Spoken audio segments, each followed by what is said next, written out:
காவேரி, விஜய் 2 பேருமே சேர்ந்து ஃபார்ம் ஹவுஸில் இருக்காங்க. அப்போ காவேரியோட அந்த காலெல்லாம் பிடிச்சி விட்டாரு. பயங்கரமாக சந்தோஷப்படுறாங்க காவேரி. இன்னும் 3 மாதத்தில் குழந்தையோட எல்லா அசைவுமே தெரியும் அப்படின்னு காவேரி சொல்கிறாங்க.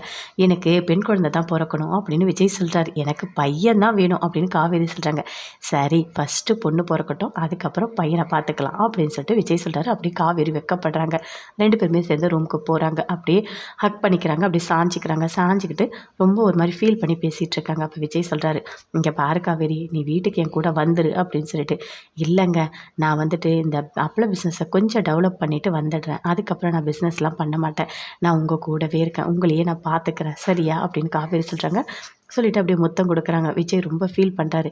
இங்கே பாரு, உங்கள் வீட்டுக்கு ஃபினான்ஷியலாக ஏதாவது வந்து பணம் வேணும்னா நானே தரேன் அப்படின்னு சொல்கிறாரு. இல்லைங்க, அதெல்லாம் வேண்டாம், நானே இந்த பிஸ்னஸை டெவலப் பண்ணி கொடுத்துட்டு அதுக்கப்புறம் நான் வந்துடுறேன், சரியா? நம்ம 3 பேரை சேர்த்து சந்தோஷமாக இருக்கலாம் அப்படின்னு காவேரி சொல்கிறாங்க. சரி காவேரி, சீக்கிரமாக நடக்கணும், சரியா? உன்னை பிரிஞ்சு என்னால் ரொம்ப நாள்லாம் இருக்கவே முடியாது அப்படின்னு விஜய் சொல்கிறாரு. எனக்கும் தான் உங்களை பார்த்துட்டே இருக்கணும் போல இருக்குது. இப்போ இங்கேருந்து போக சொன்னால் எனக்கு எவ்வளோ கஷ்டமாக இருக்கும் தெரியுமா? பயங்கரமாக கஷ்டமாக இருக்கும் அப்படின்னு காவேரி அப்படியே ஹக் பண்ணிக்கிறாங்க. விஜய் அப்படியே ரொம்ப ஃபீல் பண்ணுறாரு.